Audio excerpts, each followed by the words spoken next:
Hey, Zombie Nation, how you doing? We have another Walking Dead episode in the books. The King, the Widow, and the Rick. And I can't wait to talk about it with...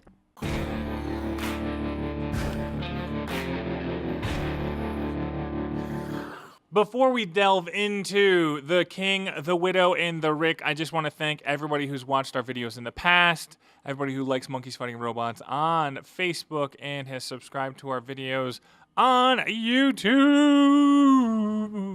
Yeah, I'm not a singer. That's why I'm not super famous on YouTube, guys. Sorry about that. But the thumbs ups, I'm really a huge fan of those on YouTube. When I get a thumbs up, I'm like, yes! And the likes on Facebook and the comments. The comments are the biggest thing. I'm always going to say it. You know, if I get a comment from a fan that likes a show that I'm a fan of, like, we connect. We're connecting like this. That's what we're doing. We're connecting. But I'm Matt Sardo. This is Monkeys Fighting Robots. And let's just talk about what we saw on The Walking Dead. And the first thing that comes to my mind is, what is up with naked sculpting in the junkyard with the Scavengers? They are a weird group of people, and I think they're the most interesting group of people on the Walking Dead universe because they're just like kind of the wild card. So I enjoyed everything that was going on with that. The dynamic of Rick and what's going on. I mean, like, is she going to, like, mount Rick? I don't know. It's weird. Some crazy stuff going on there. The best part of the episode for me was Rosita and Michonne going on their little errand, and then that battle and the tenseness. Like, it was the first time I was like, ooh, this feels like really, tense and exciting. And I was like, could somebody die at this point in time?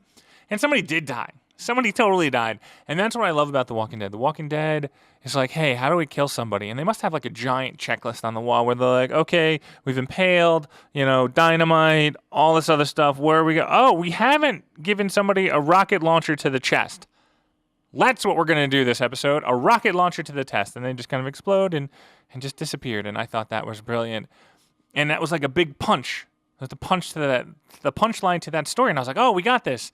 And then, the Savior escapes with the speakers, and you're like, oh no, what are they going to do? Now Negan's going to escape. And then, bam-o, with a garbage truck. Man, that was like, I'm just thinking, like, hi, bazooka to the chest, garbage truck, plow through. They're like, oh man, this is amazing. And I thought it was.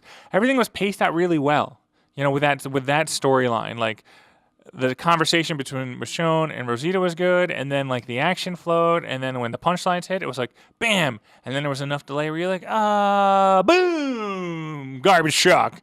And I thought that was like the best that The Walking Dead has been as far as like writing, film, acting, like all like that little storyline was like perfect. I thought that was brilliant. And then the big part of the episode was the moral compass. Are we gonna kill? Or are we not gonna kill? And Jesus is holding his own on that one, and Maggie comes through. Can we get an applause for Maggie and how badass she is? If you're out there, give a few claps, a few thumbs up for Maggie, because like she is evolving into a beast of a leader. Like, and I mean beast in the best way possible, because like when she drops the hammer, she drops the hammer. And I was so glad that Gregory got tossed in jail. I'm singing this one today. I'm singing it out. But no, when Gregory's like the worst, he is like just, the absolute worst. Every time he talks, I'm like, please stop talking. Please stop talking. I'm going to turn into a zombie if Gregory keeps talking. But now he is not talking anymore. He's in jail and he can whine and cry and, whatever happens to him, I really don't care because he is the worst of the worst of the worst. Bye, Gregory. Oh, man. And then Carl. If any of you guys have seen Patch Adams, any of you out there have seen Patch Adams, you know how this is going to end with Carl. He's going to do that house call, and he's just never going to come back. Sorry, Carl. It's going to be sad. From a filmmaking point of view, The Walking Dead, the past two episodes, has been more of what I enjoy, where it's like the universe is so vast to where you need to like have little conversations with everybody and little scenes here and there, and so everybody can kind of get their favorite characters involved. And then also because you're involving so many different characters, there's cuts and it's faster paced and it changed scenery and everything kind of moves in a good motion, and you don't feel like you're stuck with these like one-off episodes where it's like the same spot everywhere. Because then like You rely on dialogue and acting if you're stuck in that same area, and not everybody can pull that together, and that's fine. I'm not saying there's bad actors or good actors. I'm just saying that like it's harder when you're just in this self-contained episode where it's all honest on this one person or this one facet. But when you bounce back and forth, you're like, oh, here I am. That wasn't too long. Bam, bam. And then you get to the end of the episode, you're like, oh, cliffhanger. What are we going to do with Rick? I don't know. Because the episode was so fast. It was so enjoyable. Bam.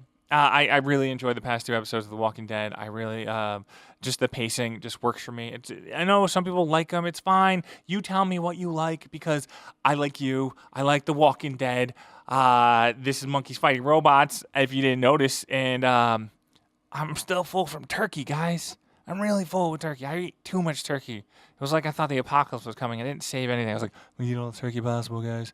I'm going to have the most turkey ever because I'm just going to be full for the next 2 weeks. And a little late on the episode because I was in Richmond where zombies are.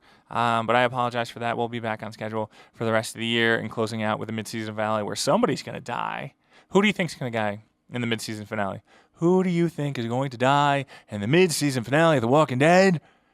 Comment below. Tweet us. All those things. All right, guys. Take care. Great episode of The Walking Dead. Talk to you next week.